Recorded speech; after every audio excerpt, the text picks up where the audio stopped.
누가복음 2장 10절에서 14절 말씀입니다. 천사가 이르되 무서워 말라. 보라, 내가 온 백성에게 미칠 큰 기쁨의 좋은 소식을 너희에게 전하노라. 오늘날 다윗의 동네에 너희를 위하여 구주가 나셨으니 곧 그리스도 주시니라. 너희가 가서 강보에 쌓여 구유에 누인 아기를 보리니 이것이 너희에게 표적이니라 하더니, 호련히 허다한 천군이 그 천사와 함께 있어 하나님을 찬송하여 가로되, 지극히 높은 곳에서는 하나님께 영광이요 땅에서는 기뻐하심을 입은 사람들 중에 평화로다 하니라. 아멘. 이 성탄절 시즌이 되면은 그 닥터 지바고 봤던 그 생각이 쭉 나요. 시베리아의 눈 덮인 설원을 마차가 질주하면서 아주 그 서정적이고 그 아름다운 광경. 여러분 함께 우리 성탄절에 한번 그 정황으로 한번 같이 들어가 보세요. 우리 한번 같이 따라 하실 분들도 하세요. 라라라라 따라라라라라 라라라라 따라라라라라. 좀 크리스마스 정취가 좀 느껴집니까? 너무 삭막해서 좀 느껴지라고 이렇게. 오늘 예수님의 오심도 겨울에 오셨어요. 우리의 많은 추억과 아름다움이 담겨 있는 것이 성탄절의 계절입니다. 그리고 우리 성탄절의 계절 대강절부터 교회력이 시작이 됩니다. 왜 그러냐면 말씀으로 이 세상에 오신 예수님이 중심이 되기 때문에 오늘 예수님이 오시는 그 시점을 교회도 시작이 되는 거예요. 시작의 대강절부터 교회력이 시작이 되는 것입니다. 그래서 신앙의 뿌리는 성탄절에 있어요. 그래서 예수님이 왜 이 땅에 오셔야만 했는가, 그 물음을 우리 시작하면서 우리 기독교의 신앙이 시작되게 되어 있습니다. 겨울하면은 이미지가 춥고 삭막하고 배고프고 외롭고 또 어두움과 죽음의 상징과도 느껴집니다. 예수님의 오심을 제일 먼저 접했던 목동들도 양틈에서 잠을 자면서 양떼를 지켰던 아주 추운 겨울이었습니다. 그들이 따뜻한 편안한 잠을 누리지 못하고 고달프게 살아가는 인생들이었지만은 천사가 찾아와서 예수 그리스도의 탄생을 알리게 되고 또 그들이 가서 경배하게 될 때에 기쁨과 은혜가 충만하게 되는 은혜를 갖게 되었습니다. 우리가 성탄을 맞으면서 늘 이런 질문을 하게 됩니다.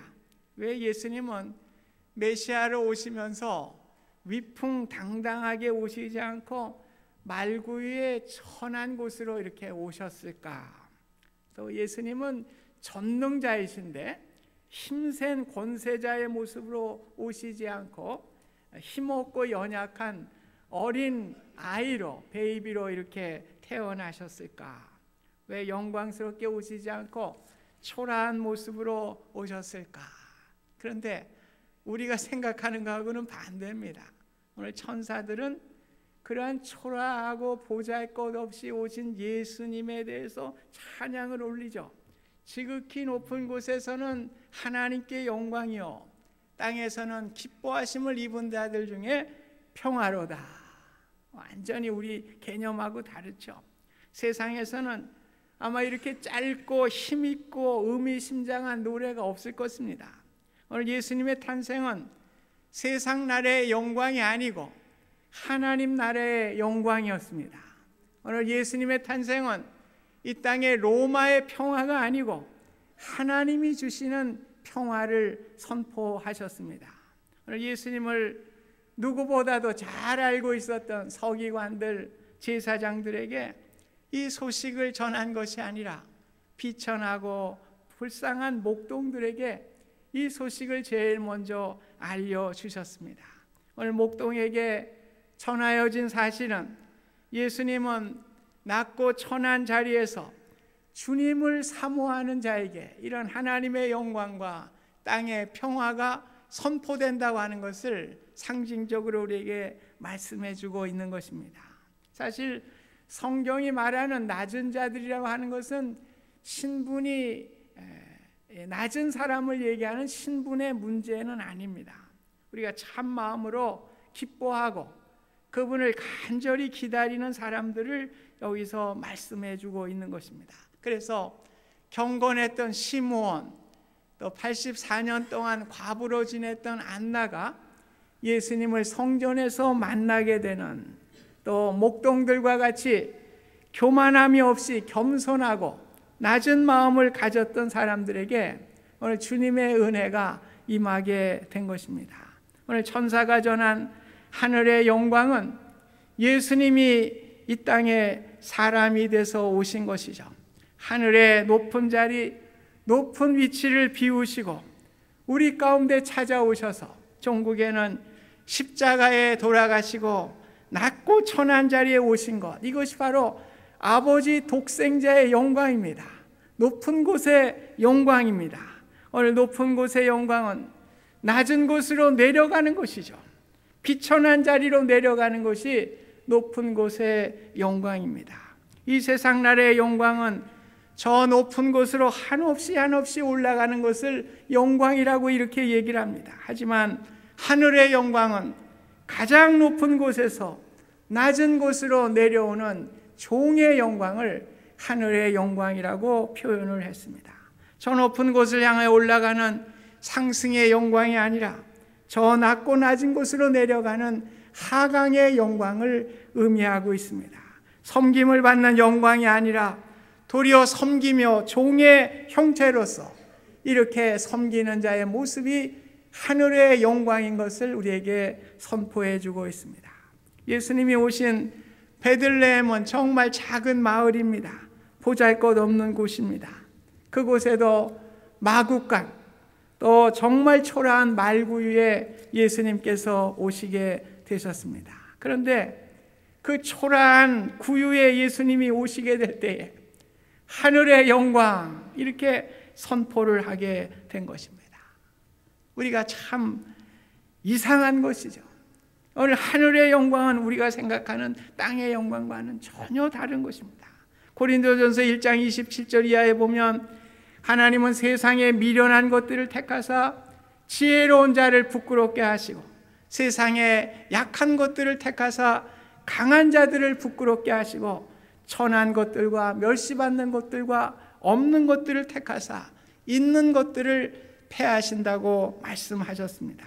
오늘 베들레헴의 왜소함과 구유의 미천함과 초라함은 그 가운데 예수님이 오셨기 때문에, 구속의 은혜가 나타났기 때문에 오늘 사람의 성취감이 아니고 오늘 예수 그리스도께서 그곳에 오셨기 때문에 하늘의 영광이 나타나게 된 것입니다. 높은 곳의 영광은 우리의 잘남에 있지 않아요. 비록 우리가 비천하고 우리가 보잘것없는 사람이라고 할지라도 구속의 은혜를 감사하며 찬송하며 나아가게 될 때에, 내 마음에 주님을 모시게 될 때에 높은 곳의 영광이 나타나게 되는 것입니다. 그래서 저와 여러분들이 베들레헴 같이 작아지기를 바랍니다. 구유와 같이 미천하고 겸손하실 수 있기를 바랍니다. 그래서 주님이 내 마음에 오셔서 구원의 기쁨과 은혜를 가슴에 품고 그 예수 그리스도를 모시고 나아가게 될 때 우리는 기쁨의 찬송을 드리게 되고 우리의 인생이 높은 곳에 영광을 돌려드릴 수 있는 인생이 될 수가 있는 것입니다. 오늘 예수님의 탄생하실 때 천사들이 땅 위에 평화를 선포했습니다. 여전히 이 땅에는 평화가 없고 오히려 평화가 상실해 가고 있는 모습입니다. 예수님이 탄생하신 팔레스틴 지역도 전쟁의 소문은 더 늘어가고 있습니다. 우리가 살고 있는 이 땅에도 총기의 사고로 인해서 더 많은 사람들이 희생되는 이러한 평화가 없는 상황에 우리가 살고 있습니다. 오늘 천사가 전한 평화는 무엇입니까? 땅에서 기뻐하심을 입은 사람들 중에 평화라, 이렇게 선언을 했습니다. 오늘 예수님 당시에도 예수님의 탄생을 기뻐하는 사람이 있는가 하면 탄생을 믿지 못하고 심지어 죽음의 자리에까지 데리고 간 사람들도 있었습니다.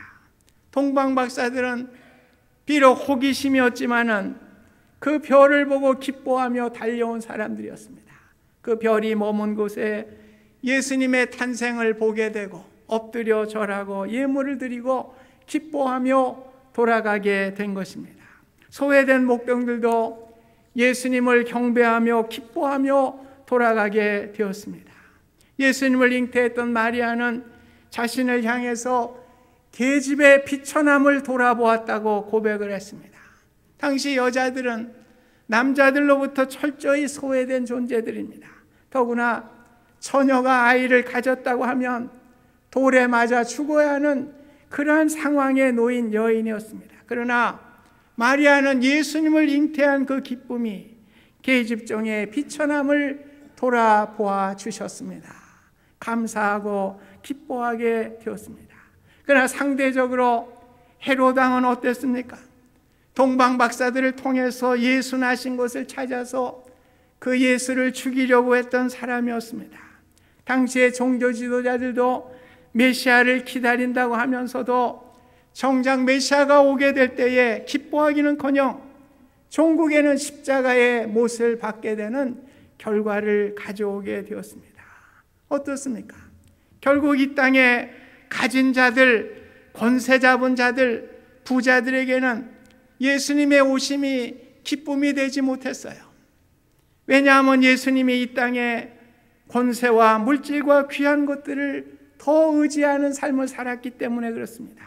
하늘의 기쁨보다는 이 땅의 기쁨을 좋아하였기 때문에 그들에겐 진정한 평화가 임하지 못한 것입니다.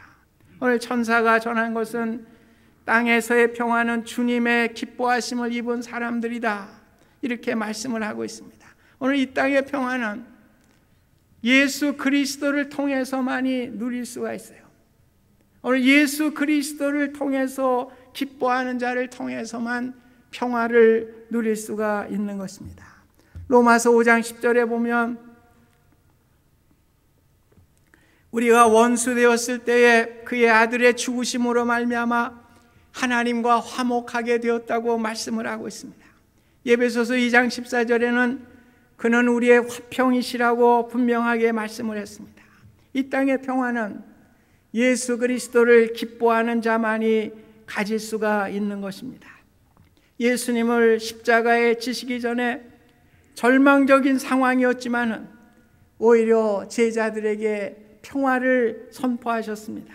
요한복음 14장 27절에 보면 죄송합니다. 내 평안을 너희에게 주노니 이것은 세상이 주는 평화와 다른 것인데 너희는 마음에 근심도 말고 두려워하지 말라, 그렇게 말씀해 주셨습니다. 사람이 가장 원하는 것이 무엇입니까? 평화입니다. 이것은 육신의 안일함과 평안함을 뜻하는 것이 절대 아닙니다. 예수님의 일생을 보면 인생의 육신의 평안함을 가지시지 않으셨습니다. 말구유에 나시자마자 애굽으로 피난을 가셔야 했고 가난한 목수의 가정에서 아버지의 생계를 도와야 했습니다. 천국 복음을 전하면서도 여우는 머리 둘 곳이 있지만은 나는 머리 둘 곳이 없다고 그렇게 말씀을 하셨습니다. 종국에는 십자가에 달려서 죽으시는 삶으로 마치시게 되었습니다. 그렇기 때문에 오늘 우리에게 주시는 평안은 육신의 평안함이 아닙니다.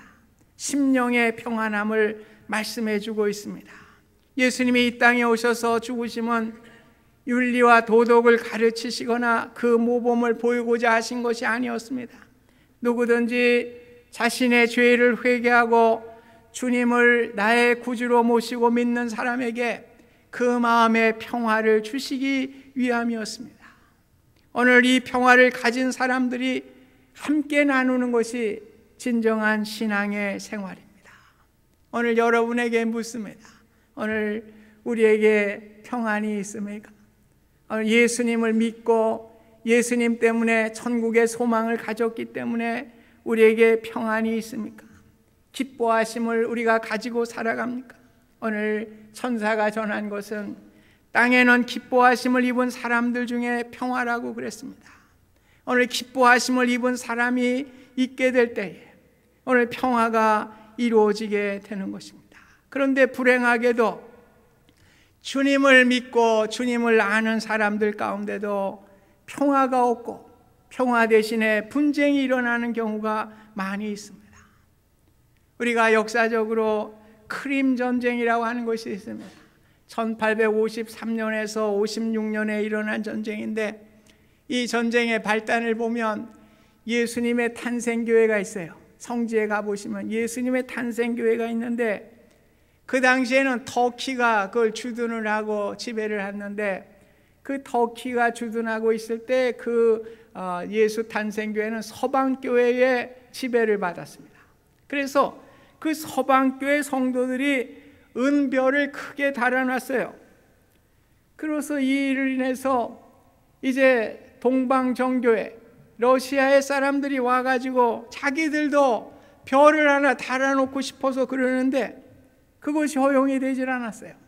그래서 그것 때문에 전쟁이 일어났습니다. 터키와 러시아의 전쟁이 일어나고 서방 종교의 영국과 프랑스, 이태리는 터키를 돕게 되고 그래서 터키의 연합군과 러시아 군대가 싸움을 하게 된 것이 크림 전쟁이에요. 결국에는 터키의 승리로 끝났지만은 성탄 예수님의 성탄교회의 그 은별이 완전히 영원히 제거되게 되는 결과를 가져오게 되었습니다. 전쟁의 원인이 참 유치한 것이었습니다. 어떻게 보면 우리가 신앙의 싸움을 하는 것도 유치할 수도 있어요. 누가 내 별을 달아놓을 것인가? 누가 내 별을 인정해 줄 것인가? 내 별을 달려고 하는 생각과 고집과 아집으로 성탄교회의 그 전쟁이 일어난 것과 마찬가지로 오늘 예수님이 탄생하신 오늘 예수님의 몸된 교회에서도 우리가 이것을 잘 되새겨야 하는 것입니다. 우리가 잘못하면 지나친 신앙의 열심 때문에 우리가 교회에서 싸움이 일어나고 질투와 미움의 전쟁이 일어난다는 사실을 늘 생각해야 하는 것입니다. 그래서 우리가 잘 아는 노예 상전을 했던 존 뉴턴이라고 하는 분이 있어요. 목사님이 됐죠. 그분이 계속적으로 지적하는 것이 그것입니다. 설교를 해도 직설적으로 하면 안 된다는 거예요. 여러분의 마음이 상한다는 거예요. 그래서 말씀을 전해도 그것을 포장해서 잘 그 사람이 받아들일 수 있도록 전해야 된다는 거예요. 그것을 그냥 직설적으로 때린다고 해서 그것이 되는 게 아니라는 거예요.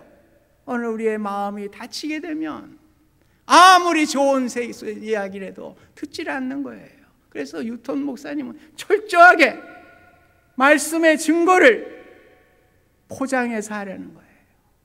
받아들일 수 있도록 그것을 잘 하라는 것입니다. 오늘 우리가 귀담아 들어야 될 거예요. 우리 성도님들 가운데서도 이것이 하나님의 말씀이다. 탁탁탁탁. 결국 상처밖에 안 남아요. 평화가 없는 것입니다. 오늘 우리는 평화자가 돼요. 기뻐하심을 입은 자들 간에 평화가 일어나야 되는 거예요. 그래야만 진정한 평화가 일어나게 되는 것입니다. 로마서 12장 18절에 보면 할 수 있거든 모든 사람과 더불어 화평하라 이렇게 말씀합니다. 오늘 예수님은 제물을 드리려고 할 때에도 형제가 다툰 일이 생각나거든 그 제물을 두고 그 형제와 화목하고 예물을 드리라고 분명하게 말씀을 했습니다. 서부 개척 시대에 있었던 일입니다. 그때는 뭐 임자 없는 땅이니까 누구든지 철조망 치면은 자기 땅이 되는 거예요.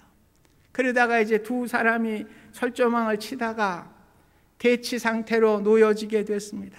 서로가 이제 총을 맞대야 되는 상황에 놓여지게 됐습니다. 그런데 한 사람이 이런 생각을 했어요. 나도 저 사람의 총에 맞아 죽을지 모르지. 그러면서 장례 찬송가를 부른 거예요. 291장 찬송. 장례식에 갈 때마다 부르죠. 달빛보다 더 밝은 천국, 믿는 마음 가지고 가겠네. 믿는 자 위하여 있을 곳 우리 주 예비해 두셨네. 그러자 상대편도 또 같이 그 후렴을 따라 부르는 거예요. 며칠 후 요단강 건너가 만나리. 며칠 후 요단강 건너가 만나리. 그러고서 두 사람이 아멘 하고서 요단강 건너서 만날 사람들이 싸워서 뭐 할 거야. 그래가지고 화합이 이루어진 것입니다. 오늘 이 세상에서 요단강 건너가는 일만큼 소중한 소망이 없습니다. 그곳에 우리 모두가 함께 갈 사람들입니다. 오늘 함께 갈 사람들이 총 가지고 싸울 이유가 없으니까 아멘 하고서 화해를 하게 된 것입니다. 오늘 성탄절을 맞으시면서 여러분의 마음에 진정한 평화가 있으시기를 바랍니다. 오늘 기뻐하심을 입은 자들이 어떻게 하라는 거예요? 오늘 기뻐하심을 입은 자들 중에 평화가 일어나게 되는 거예요. 우리 성탄절에 여러분들에게 부탁합니다. 우리 부부관계도 평화를 이룰 수 있기를 바랍니다. 아직 대치 상태에 있는 분 계셔요? 평화 이루어야 돼요. 이건 명령입니다. 그리고 어떤 분들은 제가 또 상담하는 분도 있어요. 목사님, 저는 뭐 회사에 그 술 먹는 일 때문에 저 뭐 오랫동안 또 나가서 먹다 보니까 늦게 돌아옵니다. 고치세요. 그 아내가 그 술 먹는 동안에 얼마나 마음 졸이고 기다리고 있을 거예요. 여러분 그 술 먹는다고 뭐 잘 되는 것도 아니요. 그럼 아내를 불러서 같이 술을 먹든지 고치시기 바랍니다. 여러분 진짜 고치시길 바랍니다. 우리 평화라는 거는요, 우리가 부부간에도 그것이 이루어져야 돼요. 마음이 상하면 평화가 이루어질 수가 없습니다. 오늘 자녀의 관계도 마찬가지입니다. 오늘 자녀와의 관계에 벽이 쌓여 있다고 하면 여러분 그것을 풀어야 됩니다. 어떻게든지 풀어야 돼요. 부모가 풀어야지 누가 풀겠어요. 내리사랑인데 그저 져주시기 바랍니다. 무조건 인정해 주시기 바랍니다. 그저 아이들의 이야기를 들어주시고요. 평화와 화목을 이룰 수 있는 성탄절이 되시기 바랍니다. 오늘 성도의 관계도 마찬가지입니다. 성도의 관계도 기뻐하심을 이룬 자들 가운데 평화가 이루어져야 돼요. 오늘 그거 이루어지지 않으면 여러분 마음에 평화가 이루어지지 않습니다. 땅의 평화가 이루어질 수가 없어요. 오늘 요단강 건너가는 그 시간까지 풍성한 은혜와 기쁨을 나누며 살아갈 수 있기를 바랍니다. 제가 설교 준비를 하는데 이건 유행가도 아니고 아마 반 클래식 반 유행가인 것 같아. 이 노래가 갑자기 생각이 나. 꽃처럼 아름다운 사랑이여, 꽃처럼 행복했던 사랑이여, 머물고 간 바람처럼 기약 없이 멀어져 간 내 사랑이여. 잘 부르죠? 근데 그 가사에 사랑은 한 줄기 바람인 것을, 여러분 인생이 별거 아니요, 바람과 같이 지나갑니다. 여러분들이 뭘 뜬구름 잡듯이 많이 잡으려고 그래도요, 바람은 지나가게 돼 있어요. 한 줄기 바람으로 지나가는데 그 바람 잡아가지고 뭘 여러분들이 하겠다고 아웅다웅 하면서 말해요. 뭘 또 큰일 한다고 가정에 불화 만들고 말이에요. 큰일 한다고 또 성도 간에 불화 만들고, 또 큰일 한다고 자식 간에 불화 만들고. 제발 이번 성탄절을 통해서 여러분의 마음에 평화가 있으시기를 바랍니다. 이것이 하나님이 원하시는 거예요. 원하시는 겁니다. 오늘 하늘의 높은 곳의 영광, 오늘 높은 곳의 영광은 우리 주님 마음에 모시면 돼요. 우리가 비천해도 괜찮습니다. 네, 오늘 비천한 자리에 주님이 오셨어요. 오늘 주님이 모신 그 자리가 높은 곳의 영광이 되는 것입니다.